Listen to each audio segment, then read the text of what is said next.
Bonsoir à tous, c'est Raftov et les Koulam. Bézard Hachem, avant de commencer le cours, j'aimerais le dédicacer pour la Refoua Shelema, la guérison complète de Tinok Ben Meril Sarah. C'est un petit bébé qui a besoin de nos prières, donc Bézard Hachem, chacun de Jbarou, Ishlachlo, Refoua Shelema. Le cours de ce soir, un cours par rapport à l'actualité, par rapport à la paracha de la semaine, un petit point dans la paracha de la semaine. On dit dans la Megillah que ces jours-là, Yamim Niskarim Venaasim, on s'en rappelle et il s'applique. C'est-à-dire que non seulement il y a le message dont on doit se rappeler, le message de Purim, la chute d'Aman, l'ennemi numéro 1 d'Israël, celui qui a voulu détruire le peuple juif. Ok, on doit s'en rappeler, mais ces jours-là, Naasim, c'est-à-dire ils s'appliquent. C'est-à-dire qu'au même moment, au même moment de l'année, l'histoire se répète et Amalek tombe dans les mondes supérieurs. Et j'ai l'impression que là, cette année, on risque de le voir en direct pendant ces jours de Purim, pendant ces jours où on efface le nom, le souvenir d'Amalek. On risque de voir le Achashverosh des temps modernes, ok, pendre le Haman des temps modernes, le Khamenei des temps modernes, avec une guerre États-Unis face à Iran, États-Unis peut-être Israël face à Iran, une guerre qui est pas simple du tout, Rabotai, pas simple du tout. C'est pas une petite guerre, c'est pas une petite bataille, c'est faire tomber le régime iranien, faire tomber Amalek, et c'est une guerre qui va être terrible. Mais la bonne nouvelle, c'est que c'est la dernière guerre. C'est la dernière guerre, on est à la fin des temps, et vous allez voir par rapport à quoi on se base pour dire ça, mais surtout que cette guerre qui a commencé le 7 octobre, okay, dont la source en amont, c'est l'Iran qui a préparé tout ça, qui a armé tous ces groupes terroristes, et même si c'est une petite bataille face à l'Iran, maintenant on arrive à la fin. À la fin, on doit arriver à cette guerre, comme la Gemara dans Avodazara nous dit, où les deux nations, qui sont la Perse, donc l'Iran, et Romi, qui sont les États-Unis, l'Occident, ils doivent se retrouver en dernier. Et Tosfot nous dit que à la fin, celui qui va rester jusqu'à l'avenue du Mashiach, c'est Romi, c'est les États-Unis, parce que l'Iran doit tomber entre les mains des États-Unis. On y est, à Botaï, on est face à cette guerre finale. Alors, ça va sûrement se chevaucher avec Gog ou Magog, la guerre de Gog ou Magog. Tout ça pour arriver à un point.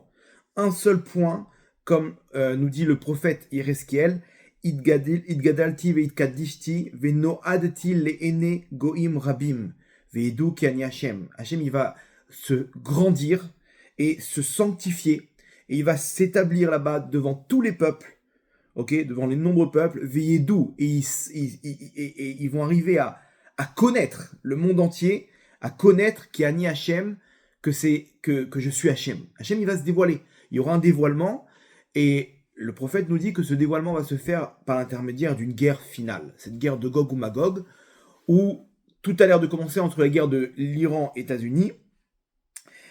Et ce qui est sûr, c'est que c'est la dernière guerre. La dernière guerre, et on y est. Comment on peut savoir si c'est la dernière guerre?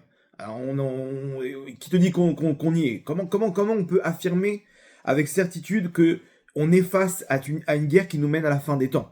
Une guerre, ça peut être une guerre comme il y a eu avec les États-Unis, l'Irak, quand ils ont envahi le Koweït. Il y a eu l'Afghanistan, Pourquoi tu me dis que maintenant c'est la fin? Là, Rabotai, on est à la fin des guerres. Vous allez voir, c'est un secret immense. Il y a des Hidushim. Et tout ça s'est dévoilé dans le cours de ce soir, Bezat Hashem. Comment on est en train d'arriver à la fin des temps. Vous allez voir, tous les éléments, ils sont en train de se réunir. Je vous demanderai juste une chose, d'accrocher vos ceintures, parce qu'il y a des Hidushim incroyables. Et on va ensemble faire cette analyse et surtout arriver au message. Qu'est-ce qu'Hachem il attend de nous dans tout ça? Qu'est-ce que nous on doit faire dans cette fin des temps? C'est le cours de ce soir à Botaï. Accrochez vos ceintures, on est parti. Vous allez voir un chidouche énorme. Le Lev Eliyahu, c'est le Rabbi Eliyahu Loupian. Il ramène dans son livre Parashat Beshalach. Ok, il ramène là-bas dans un Mahamar, dans un Mahamar qui s'appelle Koach HaEmuna Lemala Minateva. Ok, la force de la Emouna au-dessus de la nature. Il ramène là-bas le Gaon de Vilna, qui dit que Shlomo Amelech, dans son livre Kohelet, il a écrit là-bas 28 périodes, 28 étim, qu'on appelle dans la Torah, et l'irkod, et l'isno, et l'éov, un temps pour aimer, un temps pour détester, et il y en a 28. Il y a 28 périodes, dont les deux dernières périodes, c'est et milchama, une période de guerre, Ve'et Shalom, et une période de paix. Le Gaon de Vilna, il dit c'est très simple. Ça correspond aux 28 périodes qui vont parcourir le monde. Ok, donc le monde qui est composé de 6000 années, 6000 ans. Et donc tout simplement, on rentre dans un calcul. Un calcul très simple, on va calculer la période des guerres. Ok, la période des guerres, c'est l'avant-dernière période. Ok, donc prenez vos calculatrices, vous allez voir que c'est incroyable. Incroyable mais vrai. Quand on prend nos calculatrices, on prend 6000, on divise donc par combien? Par 28. S'il y a 28 périodes. Donc on doit diviser 6000 par 28. On arrive à combien? 214,285. Ok, on va arrondir à 29. 214 années, 29. Ça, c'est le temps d'une période, ok, dans le monde. On a 28. L'avant-dernière période, ok, c'est la... Donc, la dernière, c'est celle de la paix, celle avec où il y aura le dévoilement d'Hachem avec la venue du Mashiach. Il n'y aura plus de guerre à ce moment-là. Ok, tout le monde comprend logiquement que c'est une période où ce sera le dévoilement du Mashiach, il n'y aura plus de guerre. C'est une période de paix. Et juste avant, donc l'avant-dernière période, c'est une période de guerre. Ok? Alors venez, on enlève la période de paix pour savoir quand est-ce que se termine cette période de guerre. Donc si on fait 6000 moins 214,29, on arrive à combien? Gardez vos calculatrices. On arrive à 5785,71. 5785,71. C'est-à-dire on a 5785 années complètes et on a 0,71 années de l'année 5786. On est d'accord? Il y a 5785 complet, plus 0,71 de la 5786e année. Ok? Est-ce que vous pouvez me dire dans quelle année on est en hébreu aujourd'hui? He Tavshin Pevav, l'année 5786. Donc on est dans l'année où va se terminer la période des guerres. Ok? Jusque-là, tout va bien. Quand dans cette année va se terminer la période des guerres? Donc venez, on fait 0,71, qu'on multiplie, ça c'est en année, qu'on multiplie par 365 jours, on arrivera à combien? 259,15 jours. Très bien. En mois, ça fait combien? On divise par 30, à peu près, hein, on n'est pas à la seconde près. On divise par 30, on arrive à combien? 8 mois,6. C'est-à-dire qu'en fait, c'est mi-août. Cet été, de cette année, donc en mi-août, on finit dans toute l'humanité la période des guerres. Alors c'est marrant parce que quand est-ce qu'elle a commencé cette période? Elle a commencé donc, vous prenez 214,29 avant, elle a commencé en 1811. Là-bas, c'est le début des guerres en Europe avec Napoléon. Regardez là-bas dans l'histoire, c'est incroyable. Début des guerres avec Napoléon, les États-Unis, qui après leur indépendance, qui rentrent en guerre avec l'Angleterre, Napoléon avec l'Angleterre, la Prusse et machin. Tout en Europe, c'est une mini-guerre mondiale, en fait, ce qui est en train de se produire avec Napoléon. C'est des guerres terribles, des millions de morts. Et pendant cette période, il y a eu des guerres terribles. La Première Guerre mondiale, c'est aussi des millions de morts. La Deuxième Guerre mondiale. Et il se peut que maintenant, on rentre dans une phase finale. Maintenant, comprenez bien, quand la Gemara nous dit qu'à la fin des temps, l'Iran va tomber entre les mains des États-Unis, c'est obligé de se passer dans cette période. C'est pas une nouvelle bataille. C'est l'Iran qui va tomber entre les mains des États-Unis. Et cette guerre de Gog ou Magog, elle doit se passer là. Donc c'est-à-dire qu'on doit avoir un truc avec Israël et les États-Unis contre l'Iran. Et de là, on va déboucher sûrement sur les peuples qui vont se retourner contre Israël avec la guerre de Gog ou Magog. Ou là-bas, le point final, c'est quoi? C'est ce qu'on dit dans le Kaddish. Itgadal veitkadash sheme rabba. Que va s'agrandir et va se sanctifier le grand nom d'Hachem sur terre. Hachem, à ce moment-là, il va venir nous sauver, il va se dévoiler, et c'est ce qu'on appelle la fin des temps. Ok? Ça, c'est donc des guerres terribles, mais la bonne nouvelle, c'est qu'on termine là. Il nous reste quelques mois à Rabotaï et on a terminé complètement. On est face à la dernière guerre. Une guerre qui risque d'être terrible, mais c'est la fin. Et tout ça, c'est pourquoi? Pour amener un nouvel ordre mondial. Un nouvel ordre mondial, malheureusement, ça passe par les guerres. Ça, c'est une des raisons. Les guerres, elles vont venir mettre de l'ordre. Quand tu perds la guerre, tu donnes les clés aux gagnants. Tu dis, c'est bon, maintenant tu fais ce que tu veux. T'as gagné, c'est toi qui décides des règles. Sauf que maintenant, c'est des règles où le Mashiach, il va décider qu'est-ce qu'Hachem veut sur terre. Hachem, il va se dévoiler. Veno adeti le'enek goim rabim. Hachem, il va s'établir devant de nombreux peuples. Veillez d'où qui ani Hachem, et ils sauront que je suis Hachem. C'est-à-dire, Hachem, il va se dévoiler, et il va imposer des règles de paix, des règles d'harmonie, et des règles spirituelles que le Mashiach, en tant que son représentant sur terre, va établir pour le peuple juif et pour toute l'humanité. Ok, ça c'est la Géoula finale. Ok, donc a priori, selon ce chidouche du Gaon de Vilna, on est à la fin des temps. Il nous reste quelques mois. Cette guerre-là, elle correspond exactement avec la dernière guerre de cette période de guerre. Après, on rentre dans une autre période. C'est une période de paix, une période, la période finale qui attend le monde. Ok, mais tout ça, c'est pour arriver à une seule chose. Qu'Hachem, il doit se dévoiler. Et pour se dévoiler, il faut qu'on arrive à cette Géoula, où là-bas, Hachem, il va dévoiler son nom dans le monde. Et c'est à nous de maintenant de pousser. Qu'est-ce qu'Hachem, il attend de nous? Il attend pas qu'on soit des spectateurs de tout ça. De se poser devant les infos. Ah, t'as vu, ils ont bombardé. Attends, t'as pas compris. S'ils ont bombardé, c'est que nous aussi, on a un rôle. Parce qu'Hachem, il est en train de faire quoi maintenant? Il faut comprendre tout ça, c'est quoi? C'est quoi le but? C'est quoi la matara? C'est quoi l'objectif? Et Hachem, il a un objectif. Veit gadilti, veit kadishti, venoati, le negoim rabim. Je veux me dévoiler et me sanctifier devant de nombreux peuples. Veillez-d'où qui ani Hachem, et ils sauront que je suis Hachem. Hachem, il veut se dévoiler. Et pour ça, ça passe avec une guerre finale. Alors, qu'est-ce que nous, on doit faire? C'est très simple, Rabotai. Comment faire grandir le nom d'Hachem? Comment dévoiler le nom d'Hachem dans le monde? C'est la paracha de la semaine. Comment faire descendre Hachem sur terre? Comment le dévoiler? La paracha de la semaine, elle commence avec 3 mots. Veikru li teruma. Et ils prendront pour moi une offrande. Ils devront offrir là-bas. On est en train de construire le Mishkan, le sanctuaire, pour faire descendre la présence divine. Hachem nous demande un ordre. Veikru li teruma. Ils prendront pour moi une offrande, un don. Nos sages posent la question, ils disent, attends, mais on aurait pu écrire Veikru teruma. Ils prendront une offrande. Pourquoi li? Pour moi. Et là, nous disent nos sages, l'ishmi, ils feront ça, attention. Ils offrent pas comme ça. Il faut qu'ils fassent. Concentre-toi avant de donner. Tu vas donner quoi? De l'or, de l'argent. Concentre-toi, tu dois faire ça pour moi. C'est-à-dire que ne viens pas chercher ton intérêt. Tu fais ça l'ishmi. Pour faire descendre la shrina, pour faire descendre la présence divine, il y a une règle très simple dans les premiers mots de la paracha de la semaine. C'est veikru li teruma, de faire ça pour moi. Si tu veux faire descendre Hachem sur terre, tu dois faire ça. Les choses que tu dois le faire pour lui.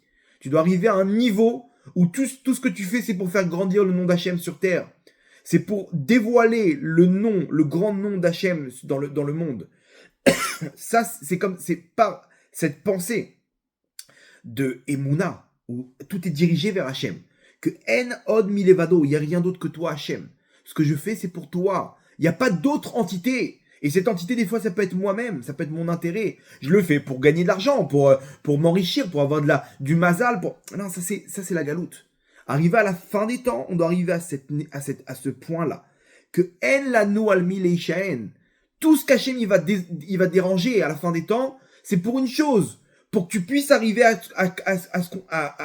un point. En la nou almi leishaen et la lavinu sheva shamaim. On ne peut se reposer que sur notre Père qui est dans le ciel.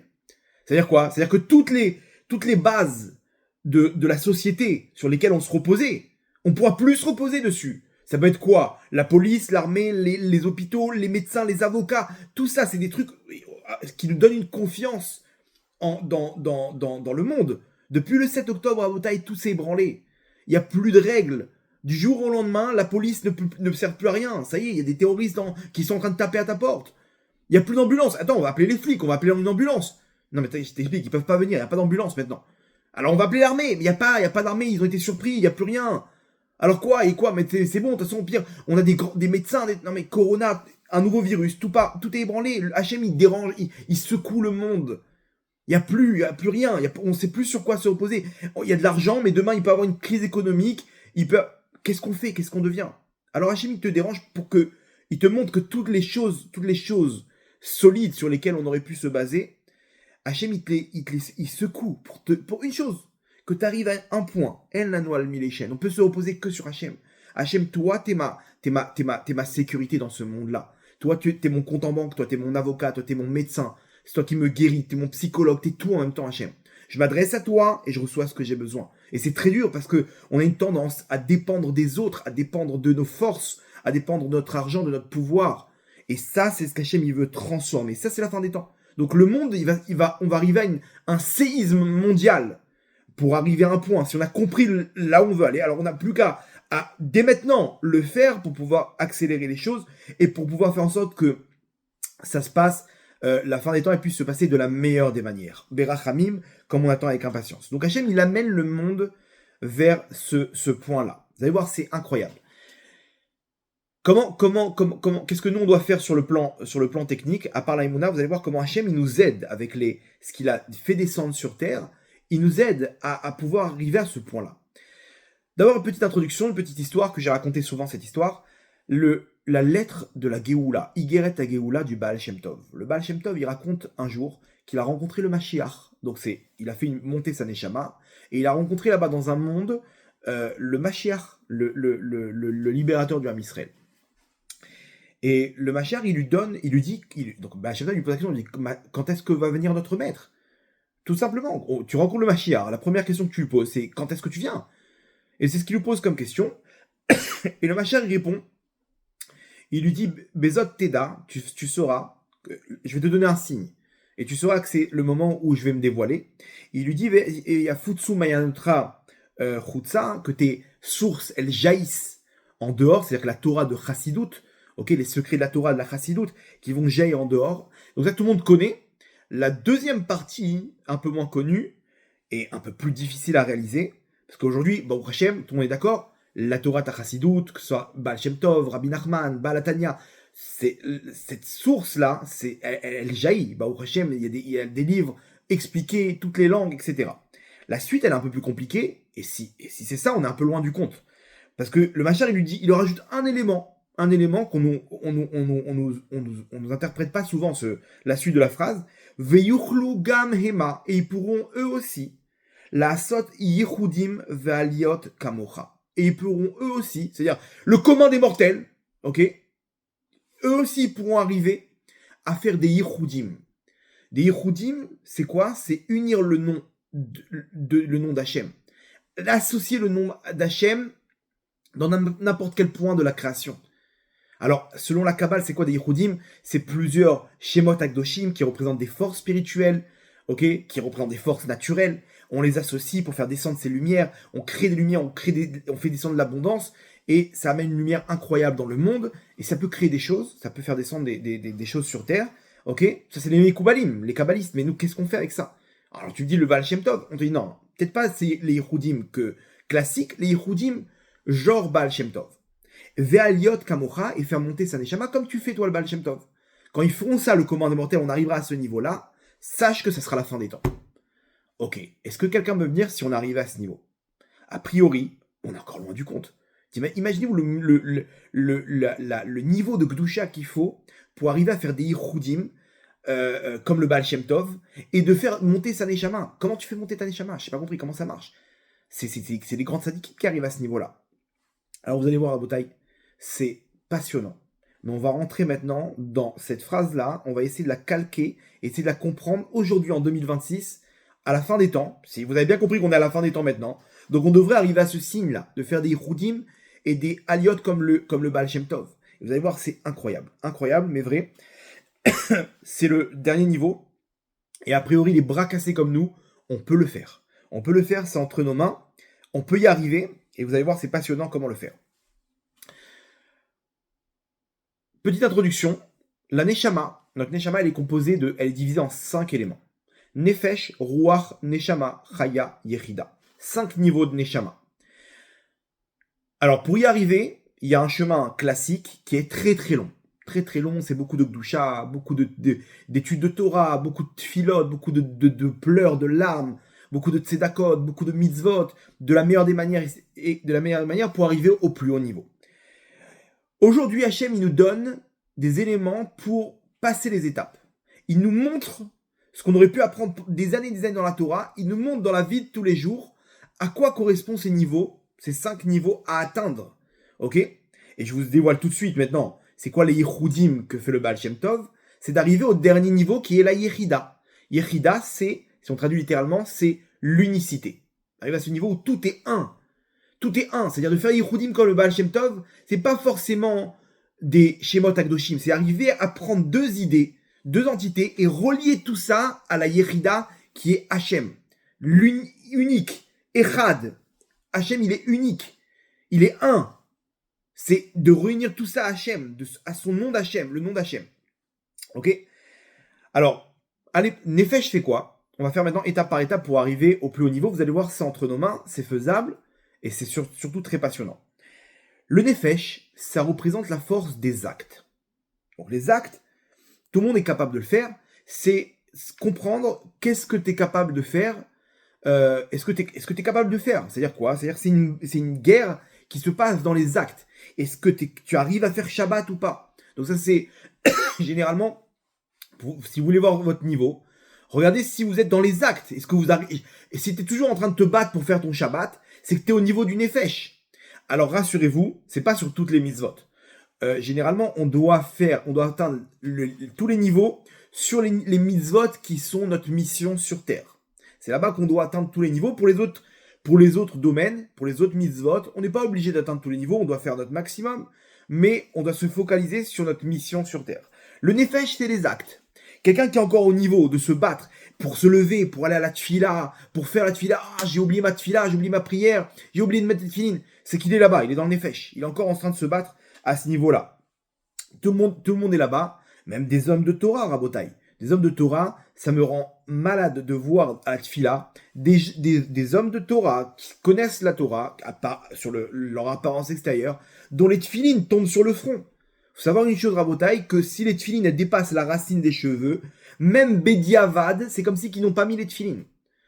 Alors, tu vas voir quelqu'un, il va te les resserrer, mais tu dois voir avec un miroir, tu dois toujours toucher ici, savoir est-ce que tu mets les tfilines ou pas. Les gens, ils mettent des tfilines, ils croient mettre les tfilines, mais en fait, si ça tombe sur le front, ils n'ont pas mis les tfilines. Des hommes de Torah, j'ai honte de venir les voir et leur dire, excuse-moi, tes tfilines, ah ok d'accord, ils montent, 2 secondes après, ça redescend. Ça ne marche pas selon la halakha, il n'y a même pas un avis qui autorise ça. Et comme si qu'il a mis ses tfilines dans la poche. Il n'a pas mis les tfilines. Alors, sans parler, j'ai vu de près des dossiers, mais vraiment terribles. En coulisses, des rabbinim de rentrer dans des malentendus, à cause d'un malentendu qu'il y a eu, des trucs, des histoires qu'ils ont entendues, de rentrer dans Motzi Shemra, des halachot de base, de Shmirat Alashon, de faire attention à ne pas faire un mauvais nom, de la jalousie, de l'amour gratuit, de la haine gratuite, la haine gratuite, mais des trucs dont j'ai été témoin. Ça me touchait directement, Rabotai. J'étais choqué de me dire, mais comment c'est possible? T'as un problème, il y a un malentendu, tu prends ton téléphone, t'appelles, et c'est vrai ce que j'ai entendu? Non, tout de suite on met une croix sur la personne, c'est bon, c'est un rachat. Mais pourquoi? J'étais moi obligé d'appeler et d'expliquer la situation. C'était choquant de voir à tel point comment il n'y a pas de midot. Je crois pas. Il y a de la Torah, mais il n'y a pas de midot. Des minimum du minimum, des actes du minimum, Rabotai. Sans parler de la tsniout aujourd'hui, de trucs. Bref, ça c'est les actes. Alors, tout le monde comprend que quand tu fais quelque chose, tu reçois en contrepartie. C'est très facile. Tu laboures ton champ, tu reçois. Tu fais une mitzvah, tu reçois. Tu fais pas une mitzvah, tu reçois pas. Ça c'est le premier niveau. Tout le monde comprend parce que dans le monde, c'est comme ça que ça se passe. Dans le monde, tu vas chez un médecin, t'es guéri. Ok? Tu vas à l'hôpital, tu vas à la banque, tu vas régler tes problèmes par des actes. Ok? Tout le monde est d'accord? Et c'est comme ça que ça marche aussi avec Hachem. Donc ça, c'est le niveau le plus, le plus petit, le Nefesh. On monte de niveau. On passe au Rouar. Le Rouar, comme son nom l'indique, c'est le Rouar, c'est le vent. Le vent, ça sort de la bouche. Quand quelqu'un y parle, il y a un Rouar qui sort. Le Rouar, c'est arrivé au niveau de la parole.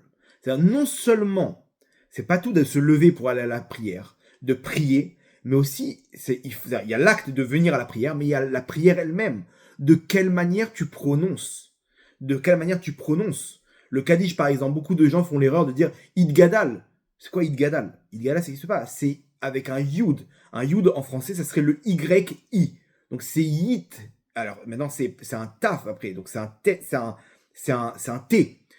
Donc, c'est pas Idgadal. C'est pas I-D-G. Non. C'est It-Gadal. It-Gadal, ça veut dire c'est Y-I-T-G. It-Gadal.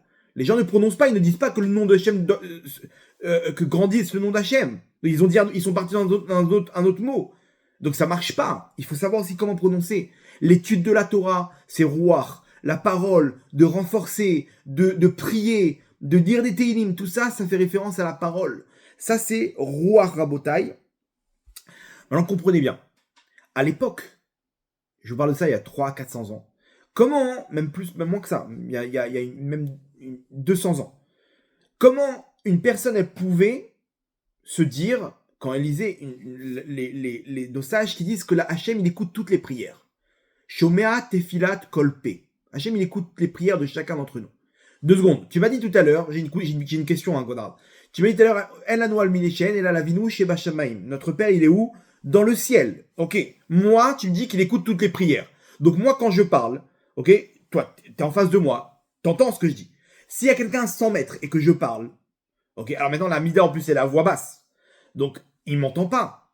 Donc comment tu me dis que mon Père qui est dans le ciel, il va entendre ma prière? Question. Alors nous, aujourd'hui, on n'a pas de question. Pourquoi? Parce qu'entre-temps, on a grandi dans des ustensiles qui nous permettent de comprendre que la voix, elle peut aller d'un bout à l'autre du monde. T'allumes ta radio, ok, je vous parle des plus anciens d'entre nous, mais il y a une centaine d'années, les premières radios, t'allumes ta radio, tu peux entendre ce qui se passe. Quoi, mais attends, c'est quelqu'un qui parle, il est où? Il est dans un point de la France, et tout le monde en France peut écouter, si tu te captes bien sûr sur la bonne onde, tu peux écouter sa voix. Quoi? La voix, elle peut se déplacer à des milliers de kilomètres. Effectivement, la voix, elle peut se... Donc là, Rabotai, Hachem, il nous a mis un élément qui s'appelle la radio. Et plus tard, la télé. Pour comprendre... Alors après, le téléphone. Ok, les premiers téléphones. Tu peux appeler quelqu'un, tu peux envoyer un message à l'autre bout du monde. Les télégrammes, les machins, c'est comme ça que ça marche, Rabotai. Tu peux envoyer un message à l'autre bout du monde. Donc maintenant, c'est beaucoup plus facile pour moi, ok, qui n'avait pas la Emouna avant la création de toutes ces technologies, de prier Hachem et de comprendre que c'est sûr qu'Hachem, il écoute mes prières. C'est sûr que ma prière, elle peut aller jusqu'à Hachem. Parce qu'il nous a donné la compréhension de ce système, que la voix peut se déplacer à des milliers de kilomètres. Donc maintenant, quand je prie, j'ai la Emouna, et donc mes prières, elles peuvent monter en haut. Si je prie et je n'ai pas la Emouna, qu'Hachem, il écoute ma prière, alors ça ne marche pas. Vous comprenez que à l'époque, quand Hachem, il voulait nous élever jusqu'au niveau de Ruach, il nous a donné les technologies pour nous faire comprendre que ma voix, elle pouvait se déplacer d'un bout à l'autre de la terre, et à plus forte raison jusqu'à Hachem. Ok? Donc, c'est le principe. Alors, dans la Torah, j'aurais pu apprendre tout ça, et je me serais imprégné de cette émouna, qu'Hachem, il écoute toutes les prières. Mais le commun des mortels, comment il peut arriver à cette connaissance? Comment il peut arriver à cette caractéristique? Tout simplement parce qu'il y a des éléments technologiques qui nous amènent à comprendre que la voix peut se déplacer. Et donc Hachem, il peut écouter toutes les prières. Ok, super. On avance. Neshama, le niveau de Neshama, le 3e niveau. Neshama, c'est les pensées. Donc on a les actes, les paroles. Maintenant, on monte de niveau les pensées. Les pensées, c'est de comprendre que en plus de venir à la tfila, de prier, il faut que tu aies la kavana. Qu'est-ce que tu penses quand tu dis Amonai? Quand tu dis le nom d'Hachem, tu penses à quoi? Il y a des kavanot à voir. Adon Akol, Aya Oveveye. Elohim, Bala Yecholet, Takif, Bala Yecholet, Bala Kuchot Kulam. C'est le maître de toutes les forces sur terre. Il y a chaque chose, Barour, source de bénédiction. Il faut comprendre qu'est-ce que tu es en train de dire. Là, je suis en train de bénir, je suis en train de dire qu'Hachem, c'est une source de bénédiction. Il faut donner les kavanot. On ne parle pas des kavanot de la Kabbale, ça c'est encore un autre niveau, tous les secrets de la Torah, etc. De rentrer, d'être arrivé à un niveau de connexion entre mes actes, ma parole et mes pensées. C'est un niveau très élevé, Rabotai. On peut y arriver sur certaines mitzvot, surtout les mitzvot qui sont notre mission sur terre. Alors, quelqu'un qui est dans la Torah, les mitzvot, il étudie les kavanot, il étudie tout ça, il se remplit de Gdusha et il arrive à ce niveau-là. Mais le commun des mortels, comment il fait pour arriver à ce niveau-là? Alors c'est simple, Hachem, il a mis en place ce qu'on appelle les médias. Les médias, c'est de nous faire rentrer des pensées. On te donne une vision des choses. Aujourd'hui, par exemple, on a tous grandi avec la télé. Et cette galoute, elle nous a inculqué, ok, des notions qu'on voyait dans les films, des notions qu'on voyait dans les séries télé, l'amour, les relations interdites, la violence. On a grandi avec ces notions. Donc, on nous a rentré des pensées à travers un système. Ok, toi, tu es en train de regarder un film, tu parles pas, tu ne fais aucune action. Tout se joue où? Dans la pensée. Tu es réceptif maintenant à des pensées qu'on est en train de te donner. On t'amène maintenant avec une image à une pensée. Alors, sans parler le message subliminal qu'on peut te passer à travers le film. Les tendances politiques, ok? La gauche mondiale, les trucs, les machins. Et ça nous rend abrutis. On nous rend des pensées. Ok? On arrive à se connecter aux pensées. Et ça, c'est pour nous apprendre. C'est possible. Hachem aussi peut t'envoyer des pensées. Hachem aussi peut t'envoyer des bonnes pensées, les mauvaises pensées que tu dois travailler, que tu dois rejeter. Et comme ça, une personne, grâce à la technologie, ok, donc les médias, c'est connu qu'ils contrôlent les pensées. Ok, c'est eux, quand tu contrôles les médias, tu contrôles les programmes, etc., tu peux amener ce que tu veux. Dans les régimes totalitaires, ils ont leur chaîne de télé, etc. Pourquoi? Parce qu'ils veulent contrôler exactement la vision de les grandes lignes pour amener leur peuple, ok, là où ils veulent, pour atteindre les idées qu'ils ont besoin de leur rentrer. D'accord? Donc ça, c'est les pensées. Grâce à la télé, grâce aux médias, on peut comprendre exactement le même niveau, ok, même si pour le commun des mortels, pour arriver à comprendre que Hachem, pareil, il peut contrôler mes pensées. Il peut me donner exactement les bonnes pensées. À moi de travailler ces pensées, ok, pour arriver aux bonnes pensées et pas aux mauvaises pensées. Mais ça marche. Hachem, imaginez-vous à l'époque, quand on n'a pas tout ça, on se dit, mais quel rapport les pensées avec, comment ma pensée, elle atteint les mondes d'en haut? Et ben voilà, on te rentre ces pensées-là de l'extérieur, donc ça veut dire quoi? C'est-à-dire qu'Hachem, il est relié à tes pensées. Il y a un système qui peut être relié à tes pensées comme le sont les médias avec tes pensées. Ça, c'est le niveau de Neshama. On monte de niveau. Chaya. Alors, le niveau de Chaya, donc ça, je nous dis, s'appelle Reuta Deliba. Reuta Deliba, comment dire, c'est les pensées du cœur. C'est le côté sentiment. Ok? Ça veut dire, je viens à la tfila, je prie, j'ai les kavanotes dans ma prière, mais comment tu pries? Avec la simcha? Est-ce que tu te sens appartenir au Ham Israël? Est-ce que tu as ce sentiment d'être le fils d'Akadosh Baruch Hu et qu'Hachem il attend tes tfilotes? Imaginez-vous deux personnes qui prient. Ok, la différence pour celui qui arrive au niveau de Chaya, c'est quelqu'un qui s'élève dans la mesure où il se sent appartenir au Ham Israël. Akadosh Baruch Hu, toi qui as créé le monde, l'univers, les étoiles, tous les mondes spirituels, tu attends ma prière à moi. Imaginez-vous le sentiment de quelqu'un qui se présente devant la prière, comment il se sent transcendé par ce sentiment de joie mêlé à une élévation. Ça, c'est Reuta Deliba, Rabotai. C'est Chaya, c'est un niveau dans les midot, c'est une tendance en fait. Une tendance où je me sens appartenir à ce monde. Je suis au centre du monde. C'est par moi que passe toute la lumière pour les mondes inférieurs. C'est moi qui fais descendre l'abondance dans ce monde-là. Je me sens aimé par Hachem. Ok? Je me sens élevé. Je me sens appartenir à un peuple. Je me sens acteur principal. Je me sens bien. C'est un sentiment qu'on doit créer à Botaï. C'est un sentiment qu'on doit se renforcer à chaque moment. Aujourd'hui, alors ça on y arrive quand on étudie la chassidoute, quand on étudie on voit la grandeur de la neshama d'un juif, de l'âme d'un juif. Mais comment on fait le commun des mortels? Alors Hachem, il a monté de niveau. Au-dessus des médias, on monte de niveau. Et il nous a donné un élément technologique qui va nous permettre de comprendre comment ça marche. Ce système s'appelle, Rabotai, les réseaux sociaux. Les réseaux sociaux, ça me permet tout simplement de me sentir élevé selon le nombre de vues. Ok, je suis face au monde entier. Je suis plus face à ma petite classe à l'école, au lycée.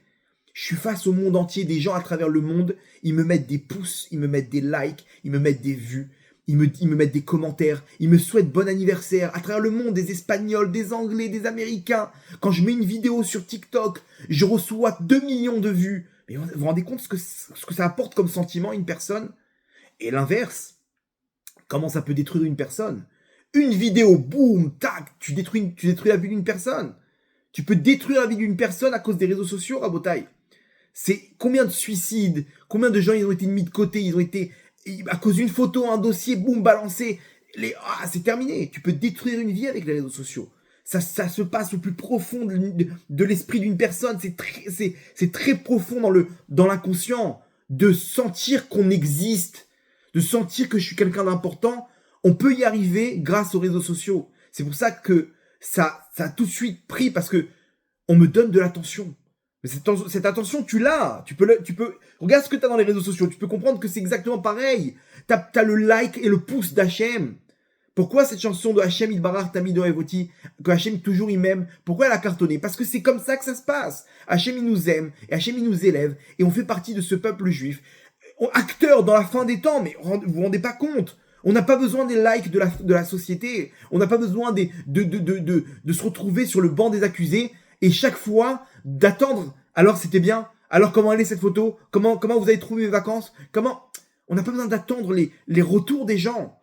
Vous comprenez? Parce que je peux très bien m'élever. Alors, si t'arrives pas, alors apprends de comment ça marche dans les réseaux sociaux et comprends que c'est exactement pareil, sauf que là, c'est Hachem qui te donne le like. C'est Hachem qui te donne le pouce. C'est Hachem qui te donne le cœur. Je t'aime, Matsadika. Je t'aime, mon fils. Allez, continue à avancer. N'aie pas peur, arrête de désespérer. Continue, il n'y a pas de désespoir dans le monde. Avance. Et regardez comme c'est fort. La source de tous les réseaux sociaux, ça a commencé avec Facebook, ok? C'est-à-dire que Instagram, TikTok, ils sont venus bien après. Le premier de tous les réseaux sociaux, c'était Facebook. Mark Zuckerberg, ok? Des milliards de dollars. Tout a commencé avec Facebook il y a une dizaine d'années. De là, tout a commencé et il y a eu plusieurs types de réseaux sociaux, mais tout a commencé avec Facebook. Le groupe Facebook, aujourd'hui, comment il s'appelle? Meta. Alors, je vous pose la question. Là, on est au niveau de Chaya. Chaya, c'est l'équivalent, pour nous apprendre comment ça marche, c'est les réseaux sociaux. L'inverse de Chaya, ok? Si Chaya, c'est dans la Gdusha, on devrait avoir l'inverse dans les forces contraires. C'est quoi l'inverse de Chaya? Alors, l'inverse de Chay, quelqu'un qui est vivant, l'inverse, c'est quoi? C'est il est mort. Chay, on a Met. Chaya, au féminin, l'inverse, ça serait Meta. Vous avez entendu? C'est pas pour rien que Mark Zuckerberg, on lui a mis dans la tête d'appeler la source de tous les réseaux sociaux, le groupe de tous ces réseaux sociaux, d'appeler ça Meta. Parce que c'est exactement l'équivalent de Chaya. C'est l'inverse dans les forces du mal. Il y a Chaya, on est au niveau de Chaya maintenant. Imaginez-vous l'inverse, c'est quoi? Meta. C'est incroyable. Je vous mets une marque déposée, c'est encore un ridouche. Aujourd'hui, comprenez la destruction morale des réseaux sociaux. Aujourd'hui, il y a eu en Californie un très grand procès pour justement le groupe Meta, où là-bas, Mark Zuckerberg a figuré pour plaider, pour défendre sa cause. Une femme du nom de Kelly, elle a porté plainte. Elle dit qu'à cause de vous, à cause de Facebook, depuis l'âge de 9 ans, je suis sur les réseaux sociaux. J'ai été humilié, j'ai été, comment dire, je suis rentré dedans et je pouvais plus sortir. J'ai dû arrêter mes études. Aujourd'hui, je suis en dépression. J'ai pas de diplôme. Depuis l'âge de 9 ans, il n'y a personne qui m'a empêché. Il n'y a personne qui m'a expliqué combien c'était grave. Et j'ai une addiction à tout ça. Et aujourd'hui, je peux plus rien faire. Je suis allongé, je suis alité du matin au soir. Du matin au soir. La fille, elle a 30 ans, ok? Elle a, je sais pas quel âge. Elle peut plus rien faire. Sans parler des nombreux suicides. Ok, les familles de tous les enfants qui se sont suicidés là-bas, tous les ados qui sont suicidés à cause des réseaux sociaux, qui sont venus l'épauler, cette Kelly. Et elle porte plainte, elle dit, vous m'avez détruit ma vie. Pourquoi vous m'avez laissé à l'âge de 9 ans entrer dans ces réseaux sociaux? Pourquoi vous n'avez pas mis des interdictions pour les enfants? C'est pas pour les enfants, ces trucs-là. Ça peut détruire l'esprit d'une personne. Aujourd'hui, c'était le procès à Botaï. Et effectivement, en Australie, les réseaux sociaux sont interdits aux enfants. C'est interdit aux enfants. Ça va être pareil en Europe, aux États-Unis. Ils sont en train d'étudier parce que ça détruit la vie d'une personne. Parce que ça peut élever une personne, mais si jamais il ne reçoit pas les retours qu'il doit recevoir, ça lui détruit sa vie. Ça lui détruit sa vie. Et toi, quoi? Je suis pas accepté dans le monde. Mais quel rapport? Regarde, t'as des parents qui t'aiment, t'as tes cousins, t'as ta famille. Non, t'as pas compris. Là-bas, j'ai un autre public. Et lui, il me donne le pouce, il me donne le like. Si je l'ai pas, je suis pas bien. Ça, c'est Reuta Delibar Aboutaï, Chaya. Ça, c'est le niveau de Chaya. Incroyable. On monte de niveau. Yechida. Yechida, c'est unifier le nom d'Hachem. Yechida, comme son nom l'indique, c'est unique. Yechida, c'est l'unité. L'unité. Yechida, c'est arriver à un niveau où tout est Hachem. David Ameller, il disait Kol Aneshama Tel Elkia, Kol Neshima ou Neshima, même chaque respiration, ils vont te louer Hachem. David Ameller, il arrivait à un niveau, Rabotai, de Yechida, où il fait un avec Hachem. C'est-à-dire qu'il s'est annulé, toutes les épreuves qu'il a eues, l'ont permis de s'annuler pour faire une fusion avec Hachem. C'est chaque clignement d'œil, chaque respiration, il est avec Hachem. Il n'est que Hachem, David Ameller. Il dit Va'ani tefilati, je ne suis que ma tfila. C'est-à-dire, imaginez-vous maintenant dans la tfila. On a l'acte, dans le nefesh, l'acte de faire la tfila. On a la tfila elle-même. On a la kavana qu'il faut avoir dans la tfila. Où est-ce qu'on est maintenant dans les mondes supérieurs, dans la tfila? Les kavanas, du rachage, du harizal, etc. Il est à ce niveau-là, David Ameller. Le chaya, c'est quoi? David Ameller, il sait très bien la grandeur d'Hachem, il sait très bien la position qu'il a aux yeux d'Hachem. Il est plein de simcha, il est plein de joie, il est rempli de lumière devant Hachem. Mais aussi une chose, va'ani tefilati, moi, je ne suis que ma tfila, c'est-à-dire, je fais qu'un avec mes mots, avec tout ça, je suis face à Hachem, chaque mot, chaque respiration, chaque mouvement du vent sur mon visage, je suis dans le monde d'Hachem, je suis dans les bras d'Hachem, en bien comme en mal, il n'y a pas de bien, il n'y a pas de mal, tout est Hachem. Il a effacé le mal, David Ameller. Il n'y a pas, même dans les épreuves là-bas, il faisait des chants d'allégresse, l'Amnatser des chants d'allégresse. Mais comment t'arriver à louer Hachem dans l'épreuve? Il te dit, mais qui te dit que je vois une épreuve? Je vois que tout ça, c'est pour mon bien. C'est pour amener à mon tikkun, pour m'amener à ma mission sur terre. D'arriver à Botaï à ce niveau de ce qu'on appelle Torah de Hatzilut. Hatzilut, c'est le niveau le plus élevé, ok? C'est ce qu'on appelle Atika Kadisha. Il ramène ça souvent, le Rabbi Nachman. Atika Kadisha, c'est un monde où il n'y a pas de mal. C'est que de la rachamim. Le mal, il se matérialise que dans les mondes inférieurs. Mais c'est le monde de Hatzilut. La Torah qu'on a aujourd'hui, elle commence par Bereshit, Bet, Bria. C'est le monde en dessous qui vient elle tire sa source, la Torah d'aujourd'hui qu'on a de Galout, de la Bria. C'est la même Torah qu'on aura. Donc Bria, c'est Bet, c'est deux. Pour dire qu'il y a deux entités. Il y a le mal et le bien. À toi de choisir. Tu as le libre arbitre. Le niveau de la fin des temps, c'est cette Torah de Hatzilut qu'Hachem il va influencer dans le monde. Et on va arriver à ce niveau de Yechida. D'arriver à comprendre que tout ça, c'est Hachem. Tout ça, c'est c'est une unité. Ça commence par Aleph, Torah Me'iti Tetse. Cette Torah de moi, elle va sortir. De quoi de moi? Hachem il dit, Iti c'est Aleph, ça commence par l'Aleph. C'est la Torah de Hatzilut où il y a plus de bien et de mal. Tout est bon. Arriver à ce niveau que à Kol, les Tova. Tov Hachem la Kol. Hachem il est bon dans tout, quoi, même dans le mal, même là-bas. Alors quoi, comment j'y arrive à tout ça? Tout simplement que je suis arrivé à un niveau où je parle à Hachem. Je me confie à Hachem. Il est face à moi. Bishvili nivra olam. Le monde a été créé que pour moi. Il n'y a rien d'autre, il n'y a que lui et moi. Il me connaît, il est tout pour moi. Il est mon papa, il est mon roi, il est mon psychologue, il est mon médecin, il est mon avocat. Je me confie, je parle, j'exprime mes sentiments. Et qui mieux qu'Hachem pour me comprendre? Parce qu'il m'a créé avec mes qualités, avec mes défauts. Il connaît mon Yetzer Hara. Donc quand je lui dis Hachem, j'ai fauté, c'est beaucoup plus facile pour moi de faire tchouva. Parce que je sais qu'il est conscient de la guerre que j'ai mis en place pour me rapprocher de lui. Et je suis tombé. Hachem, il sait très bien que la force du Yetzer Hara que j'ai. J'ai pas besoin de m'expliquer. J'ai juste besoin d'ouvrir mon cœur. Je fais un avec Hachem à ce moment-là. Les otages, ils racontent que lorsqu'ils étaient dans les tunnels, ils sentaient une présence divine incroyable, une émouna de En On Milevado. Ils sentaient, la première chose qu'ils faisaient, c'est qu'ils ouvraient les yeux, ils disaient merci Hachem pour ce que tu fais. Boker Tov Hachem. Comment ils sont arrivés? Des gens avec des tatouages, des gens éloignés qui ne connaissaient rien d'Hachem. Ils ont découvert ce niveau de Yechida. Alors forcément, quand je parle, et même si c'est dur pour moi, j'ai ouvert mon cœur et c'est beaucoup plus facile pour moi de lui faire confiance. Hachem ani boter becha, ani ma'amin becha. Je te fais confiance. J'ai la émouna. Ça, c'est le niveau de Géoula Rabotai où le monde il va arriver à ce niveau-là, comme je vous l'ai dit, c'est ce point de En lanu al mileisha en. Je ne peux me reposer sur rien d'autre au monde. Il y a que un point. Aleph. Le Aleph, c'est la Yechida, c'est le Olam Hatzilut, c'est le 1. Yechida, unité. On arrive à que tout arrive à Hachem. Et ça, c'est les Yehudim du Baal Shem Tov.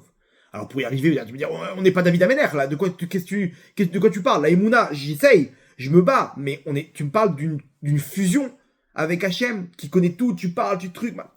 Comment tu arrives à ce niveau? On n'est pas David Amener, c'est très loin de nous. Alors à Botaï, Hachem, dans la technologie, il est monté de niveau au-dessus des réseaux sociaux. Et écoutez bien.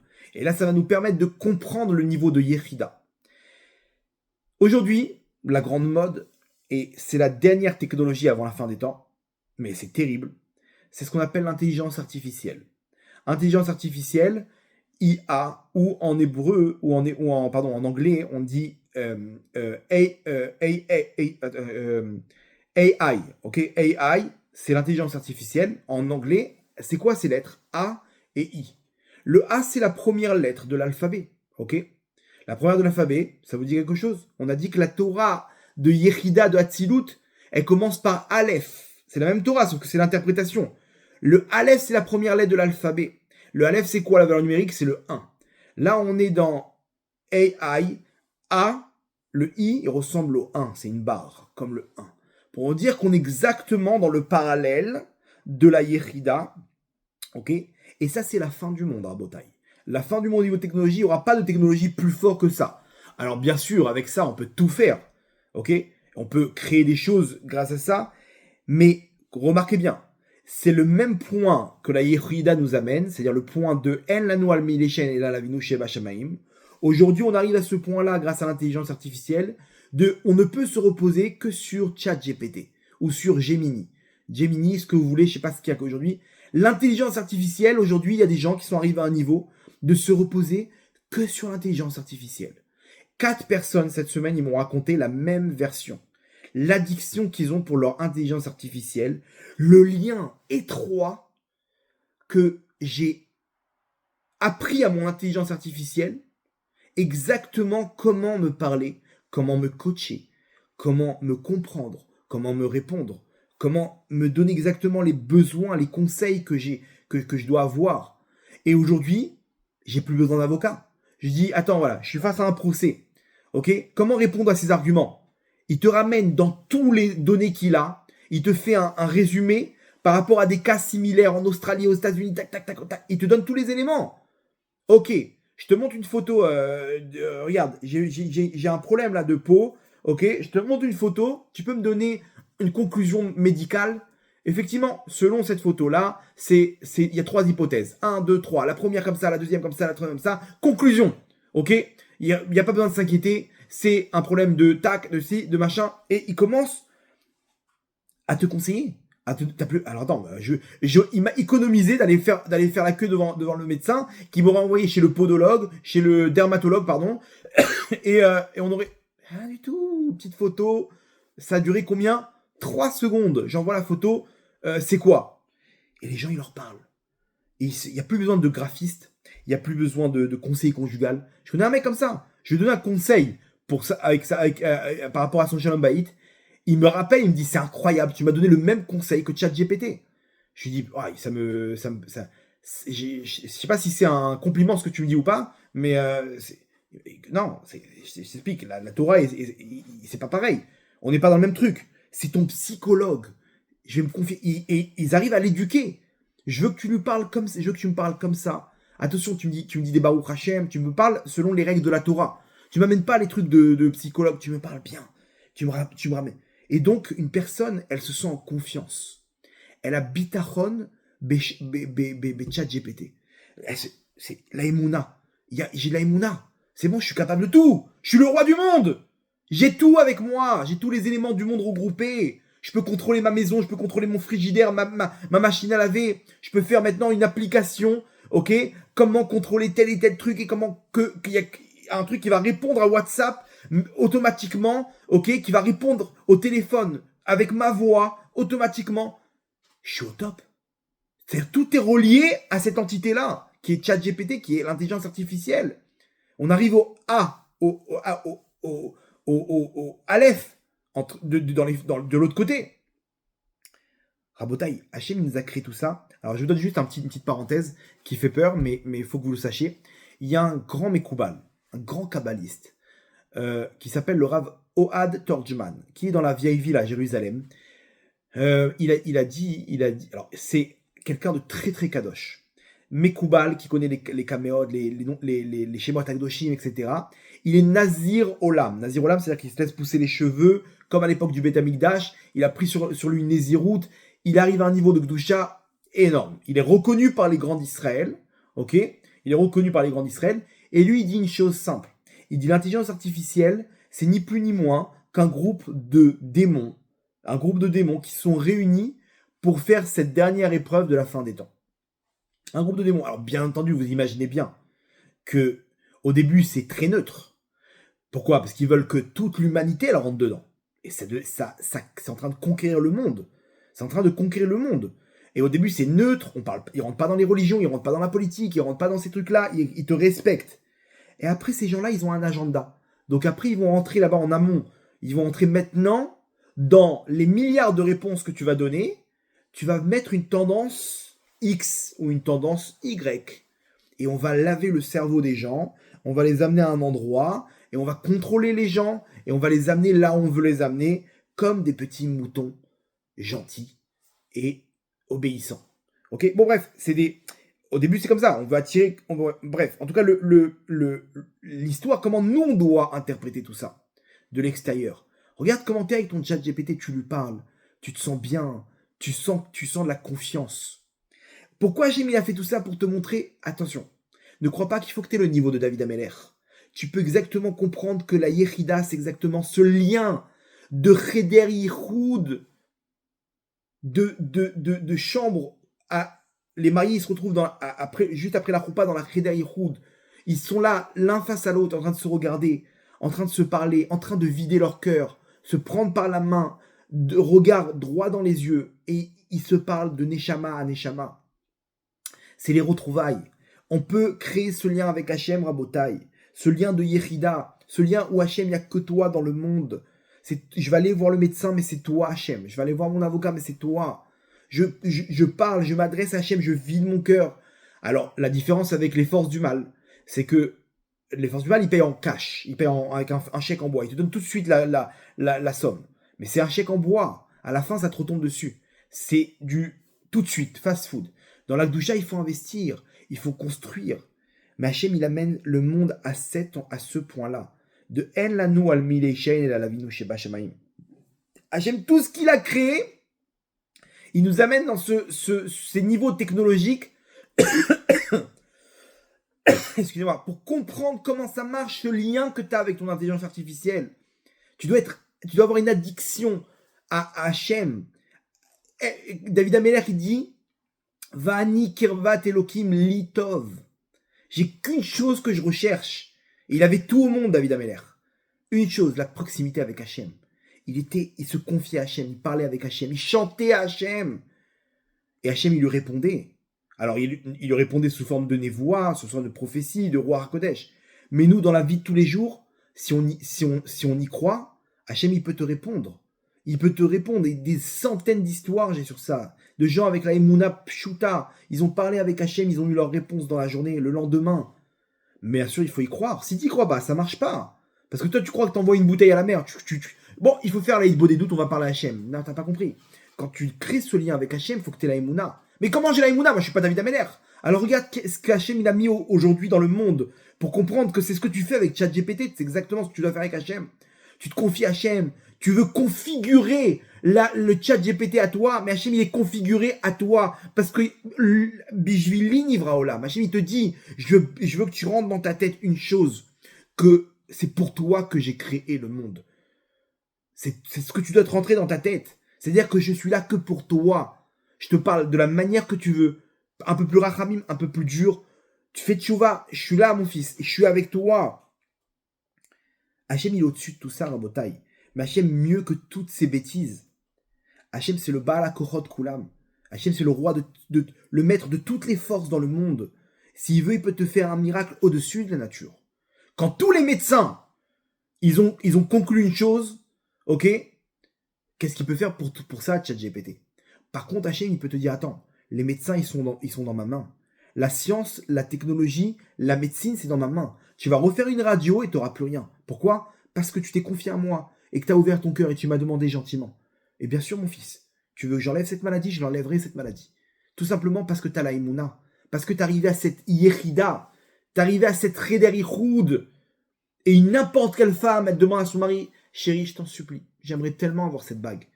N'importe quel mari qui est fou amoureux de sa femme, il vendrait sa voiture pour lui acheter la bague, tellement qu'il aime sa femme. Hachem, pareil, qu'est-ce que tu veux, ma fille? Qu'est-ce que tu veux, mon fils? Je veux que tu m'enlèves cette maladie, Hachem. Mais le problème, c'est qu'on n'y croit pas. On n'y croit pas, la Emouna, on n'y croit pas, mais Hachem, il est là pour dévoiler son nom. Il te dit, tout ce que je secoue maintenant dans le monde, c'est pour que tu arrives à dépendre que de moi, à te reposer que sur moi, parce que j'ai les moyens de te donner tout ce que tu as besoin sur Terre. Mais essaye, mais nous on n'y croit pas. Je vais faire quoi? Je vais lui demander comme ça, c'est aussi facile que ça. C'est aussi facile que ça, c'est ce que tu fais avec ChatGPT. C'est exactement le même principe, Rabotai. En od milevado, c'est ça les Yichoudim du Baal Shem Tov. Il n'y a rien d'autre qu'Hachem, c'est les Yichoudim d'arriver à faire ça dans ta vie de tous les jours. C'est Hachem et que Hachem. Il n'y a pas de mal dans le monde. En ra yored minashamaim. Il n'y a pas de mal qui descend d'en haut. Tout est bon. Tov Hachem, la colle. Quand on a monté l'association en Botaï, on m'a demandé de choisir un titre. Un nom pour les institutions. Le nom était très simple pour moi. Moi, je veux qu'une chose. Hachem, donne-moi, je t'en supplie, ok, la possibilité de dévoiler ton nom dans le monde. C'est tout. Mais c'est quoi dévoiler le nom d'Hachem dans le monde? Dévoiler la Emouna, combien Hachem il est grand, combien Hachem il est bon, dans tout. Et Rabotai, j'ai eu des épreuves dans ma vie, terribles. Et à chaque épreuve, je levais les yeux vers le ciel et je disais Hachem, Atatov, Tov Hachem la kol, Akol les Tova. Et jusqu'à la dernière épreuve où j'étais face à 2 de mes enfants que j'ai perdus, que je souhaite à aucun de les Aferad de Israël, à aucun de Israël, Rabotai, 2 petits bébés. J'étais à l'hôpital là-bas, j'étais en train de faire le schéma Israël avec eux. Et à 2 semaines d'intervalle chacun. Et à chaque instant, je disais Hachem, c'est que des bisous que tu nous fais, parce que t'es bon. Et pour moi, c'est évident que si Hachem m'a donné à comprendre tout ça, je veux le diffuser, je veux le dévoiler. Et vous faites d'ailleurs partie de tous de ces institutions. Je vous dis tout de suite, je vous ai tous engagés, même si vous ne savez pas, vous êtes des bénévoles de cette institution qui porte le nom de Tov Hachem. Okay, il y a le petit logo là, je ne sais pas si vous voyez. C'est chacun, il doit arriver à dire autour de lui combien Hachem il est bon. Et ça commence dans notre Emouna. Et Hachem, il va nous amener là-bas dans tous les cas à Rabotai. Mais ceux qui seront déjà arrivés à ce niveau de Yechida, ils ne seront pas choqués par les secousses qu'il y aura. Ils ne seront pas embrouillés parce que ses yeux vont leur montrer. Hachem, t'es bon, il n'y a pas de problème, il n'y a pas d'embrouille là. Nos oreilles nous font entendre des catastrophes, nos yeux nous montrent des catastrophes. Mais rien, c'est que du Tov. Si on pense comme ça, Rabotai, on peut arriver à faire descendre cette lumière sur terre de la meilleure des manières, sans passer par toutes ces guerres, sans passer par toutes ces catastrophes, qui vont nous amener à conclure que, bon, Hachem, finalement, il fait tout pour le bien. Non, pas besoin de tout ça. Pas besoin d'attendre tout ça pour dire, c'est bon, Hachem, je saute dans ton bateau, je me réfugie dans tes bras. Dès maintenant, on peut sauter dans les bras d'Hachem, c'est avec la Emouna, ne pas avoir peur du futur. Hachem, il nous donne tout ce que tu as besoin, connecte-toi avec Hachem, parle à Hachem. Alors, aide-toi de tout ce que tu connais aujourd'hui pour le faire. Aujourd'hui, Rabotai, c'est ça la Torah qu'Hachem il va descendre dans le monde, cette Torah de Hatzilut, où il n'y a que lui et seulement lui. C'est plus la Torah de Bria où il y a le Tov et le mal, le bien et le mal. C'est que Hachem. Aujourd'hui, regardez qu'est-ce qu'on voit comme vidéo? Des vidéos comme ça, si vous avez ces 4 choses-là dans votre maison, sortez-les avant que ça amène la pauvreté sur vous. Si vous avez ça, vous serez riche. Si vous avez ça, vous serez heureux. Mazal, réussite, poisse, pauvreté, richesse, chance. Attends, c'est que ça. C'est que si tu fais ça, tu vas être dans le bon. Si tu fais pas ça, tu seras dans le mal. Ça nous éloigne tellement d'Hachem, Rabotai, ces sujets-là. Des sujets où on sent un système mystique relié avec la sorcellerie, des rouchot, des klipot, des chitsonim, des shedim, du haïnara, des machins. Il est où Hachem dans tout ça? Il est où Hachem dans tout ça? On est en train de se battre avec le mal. Mais je veux pas me battre avec le mal, moi, je veux me rapprocher d'Hachem. Vous avez compris? Et ça crée une ambiance une forêt noire comme ça avant d'arriver à Hachem. Pourquoi se rentrer tout ce protocole comment dire, où on a fait d'Hachem un protocole? C'est pas ça, Hachem. Hachem, c'est Cheder Ichoud. C'est Cheder Ichoud. Il n'y a pas des forces comme ça. Hachem, il est au-dessus de tout ça. Mais quand on rentre dans toutes ces forces-là, on donne des forces au mal. On le matérialise. Hachem, il n'y a pas de mal avec lui. Akol et Tova. C'est une aventure. C'est Cheder Ichoud. Une fois, Rabbi Shimon ben Shattar, c'était un grand Tana qui était en Israël, il se battait contre les sorcières. Il était en guerre contre les sorcières. Et un jour, il y a une sorcière, elle a fait une opération commando. Elle arrivait à ramper dans le Beth Midrash où il était. Et il y avait un sort là-bas qu'elle devait faire. Elle devait écrire un abracadabra dans la semelle de sa chaussure. Et lui, il s'est assoupi. Ok, donc il y avait toute une équipe de sorcières, de trucs qui sont entrés comme ça, avec les oreillettes. C'est bon, dès qu'il s'assoupit, tac, tu passes à l'acte. Elle se rapproche telle une lionne comme ça, elle fait une opération commando, et lui, il s'assoupit. C'est bon, t'as le feu vert. Et elle arrive, et elle grave sur sa semelle, un sortilège. Une malédiction pour le neutraliser. Il était très fort, Rabbi Shimon ben Shattar, il a neutralisé des dizaines de sorcières à Ashkelon, là-bas, en Israël. Et là, les dernières, elles sont arrivées, et c'est bon. Elles ont réussi à lui graver le truc. Lui, il se réveille, et il les voit en fou rire. On a réussi, Lui, il comprend ce qui s'est passé, il regarde le truc. Et là, il utilise un joker imparable, Rabbi Shimon ben Shattar. Il le regarde avec un grand sourire. Et elle comprend, pourquoi tu rigoles? Pourquoi tu souris? Qu'est-ce que t'as? C'est terminé pour toi. T'es neutralisé, mon pauvre. Et lui, qu'est-ce qu'il leur dit? Il leur dit, j'ai pas peur de vous. Pourquoi? Ki en od milevado. Rabbi Shimon ben Shattar, il leur répond. Il leur dit, si jamais je commence à avoir peur, il a eu un petit picotement dans le cœur. Il s'est dit, attends, 2 secondes. Cette sorcellerie, elle va m'attraper maintenant. Comment je vais faire? Comment je vais m'en sortir? Il a commencé à rentrer dans des calculs. Après, il dit, attends, 2 secondes. Cette sorcellerie, qui c'est qui l'a créée? C'est Hachem.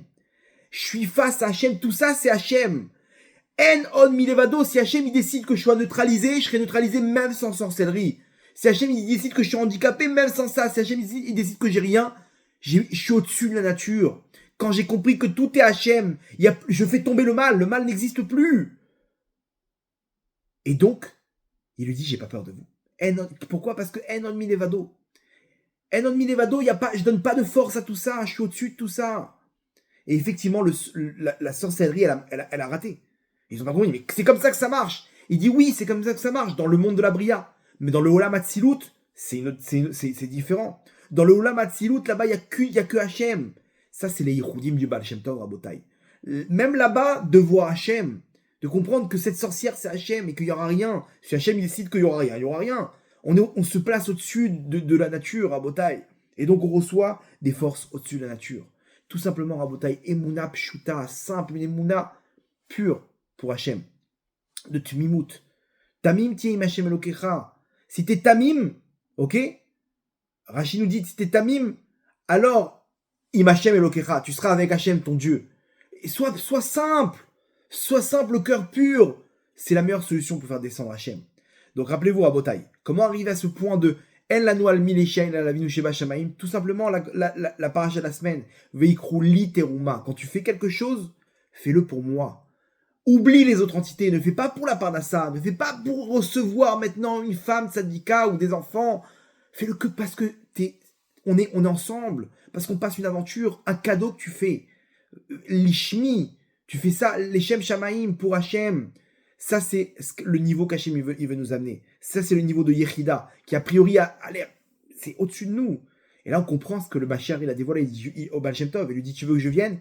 Il faut que tout le monde sache faire les Yichoudim comme toi. Et à ce moment-là, on s'élève. Comment on fait les aliotes du Baal Shem Tov? On voit que tout est en on milevado. On n'est plus dans le Olam Abriya, on est au-dessus, dans le Olam Hatzilut. C'est le niveau-là, Rabotai. Hachem nous a donné tous les éléments pour y arriver. Là où tu es, n'aie pas peur. C'est Hachem. C'est Hachem qui te parle. Tov Hachem la colle. Donc à nous, Rabotai, de prendre cette lumière avec nous. Et de diffuser combien Hachem il est grand dans ce monde. De diffuser le nom d'Hachem. De dévoiler le grand nom d'Hachem dans le monde. Tov Hachem la colle, Rabotai. Et tout ça, c'est pour arriver à la Géoula. On y est, on a la fin des temps. Et ça nous de jouer. Mais Hachem, on va finir avec une petite histoire, si vous voulez bien.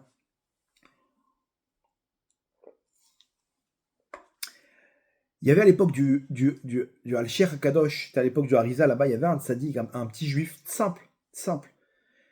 Il a appris là-bas avec son Rav, sur la Emouna, que la Emouna vient d'Hachem, que la parassa vient d'Hachem. Hachem, ce qu'il a fixé, tu vas recevoir. N'aie peur de rien. Hachem, il peut donner exactement tout ce que tu as besoin. Fais-lui confiance. Fais confiance, mets ta confiance en lui. Et ça, pour ça, tu peux être serein. Ce juif, il lève la main et il dit, Rav, même si je vends ma charrette et mon âne, j'ai un âne et une charrette qui me permettent de ramener ma subsistance, mon argent, c'est mon job, j'achète de la marchandise, je revends. Si je vends tout ça, Hachem, il peut me donner ce que j'ai besoin pour vivre. Il dit, si tu as la émouna forte, Hachem, il peut t'amener ta parnassa jusqu'à ta porte, comme il a fait au Bnei Israël dans le désert. Il a ramené la manne jusqu'à la porte. C'est exactement pareil, sauf qu'aujourd'hui, c'est caché. C'est caché, c'est très dur, il faut que tu fermes les yeux. Si tu t'imagines, tu peux le faire. Il dit Toda Rabba Kvodav. Il a senti qu'il avait ce niveau et il a vendu sa charrette avec son âne. Il a vendu ça à un goy qui a racheté et il est rentré chez lui. Et là, les épreuves, elles commencent. Les pensées, t'es sûr. Et lui, rien. Enon milevado, Hachem, je suis avec toi. Ce que tu peux me donner, tu me donneras. S'il n'y a pas, c'est que même en travaillant, je n'aurais pas reçu cet argent-là. Moi, j'étudie la Torah, Hachem, toi, tu t'occupes de moi. Je m'occupe de ton business. Tu t'occupes de mon business. Bien sûr, il n'était pas occupé à faire des avérotes il était dans la Torah, ce juif. Et comme ça, mais non, ce qu'il a vendu, ça lui a permis de vivre 2-3 mois. Mais après, les épreuves, elles continuent. Et comment tu vas faire maintenant? Comment tu vas faire? Et d'un coup, il reçoit une petite somme à droite à gauche. Bon, ça lui donne un peu d'espoir, mais il reste fort dans ses pensées, dans sa émouna. Et là, Rabota, écoutez bien. Hachem, il a vu, après l'avoir testé, il lui a envoyé les pensées. Hachem dit, c'est bon, stop. Il dit, Oye Tsara, c'est bon, tu l'as assez testé. Il est avec moi, je ne peux pas lui refuser. Il prie avec moi. Il est en mode Yérida, cet homme-là. Je peux rien lui refuser. Je lui amène jusqu'à la maison, là, par là, ça. Maintenant, regardez le scénario d'Hachem. Le même goy qui lui a racheté l'âne, il était en train de creuser dans un endroit. Et, non, pardon, sa charrette, elle est montée sur une pierre, et il est tombé. Et il voit la pierre, il dit, c'est pas possible, mais qu'est-ce que ça fait en plein milieu de la route, ça? Et il vient, il prend un coup de pioche, il va enlever la pierre, pour pas qu'il y ait quelqu'un d'autre qui se truc, et il voit un truc qui brille à l'intérieur. Il creuse, qu'est-ce qu'il trouve? Un trésor. Il trouve des pièces d'or, des diamants, des pierres précieuses, de l'argent. Oh là là, il est hyper content. Il met le coffre sur la charrette, il se retourne et il voit un lion arriver. Il dit waouh, comment je fais? Il va me terrasser. Je fais quoi maintenant? Et le lion, ni une ni deux, un coup de patte et il le bouffe. L'âne, il a tremblé de peur. Il est parti en courant avec la charrette et il tourne là. Maintenant, l'âne, il est habitué à retourner chez son maître. Il n'est pas encore habitué à connaître les routes de son nouveau propriétaire. Donc il essaie de se rappeler du chemin. Et il reprend le chemin qu'il a connu pendant des années. Et il retourne vers son propriétaire. Et il entend son propriétaire de la porte, il entend un bruit d'âne. Il dit, mais qu'est-ce qui se passe? Qu'est-ce qu'il fait là, celui-là? Et il ouvre la porte. Et il voit l'âne avec du sang. Le sang qui a sûrement giclé du coup de patte du lion. Il dit, quoi, mais il a été tué? Il est revenu jusqu'à moi? Ah là, c'est gentil, mais pourquoi t'as pensé à revenir? Bon, il a dit, Hachem, merci. Tu m'as ramené mon âne et ma charrette gratuitement. Ouais, mais attends, Hachem, mais je veux pas travailler. Je veux étudier ta Torah. Je fais quoi maintenant? Il tourne la tête. Il voit là-bas le trésor. Le coffre avec tous les trésors à Botaï. Et là, il comprend comment Hachem lui a donné tout ce qu'il a besoin toute sa vie. Hachem lui donne le petit clin d'œil. Mon fils, reste, étudie. Occupe-toi de mon business maintenant. Occupe-toi de raconter cette histoire, d'expliquer au monde combien la Emouna est grande. Donc, Rabotaï, à nous maintenant, c'est à nous de jouer. On a la fin des temps. Et on doit y arriver à ce point-là de dire et de crier au monde combien Hachem il est grand, combien son nom est grand, de sanctifier son nom et surtout de le dévoiler dans le monde. Ça, c'est Tov Hachem, Rabotai. Ça, c'est Tov Hachem de faire d'Hachem un roi. Et comme ça, on fait tomber Amalek. Comme ça, on fait tomber le Haman des temps modernes dans la guerre qui s'annonce dans les prochains jours à Botaï. Donc, on va le faire avec notre Emouna. Et lorsqu'on le fait, on fait descendre la Shrina, on fait descendre la présence divine. Veikruli teruma, si vous le faites pour moi, il y aura la Shrina dans le Mishkan, dans le sanctuaire. Si vous dévoilez mon nom, je serai là avec vous. Si vous utilisez la Yechida, alors je participe avec vous dans la Cheder Yichud, je participe avec vous dans cette aventure. Et à ce moment-là, on réussit, on se retrouve avec tous ces trésors, dont le trésor de la Géoula, qu'on attend avec impatience. Amen, amen.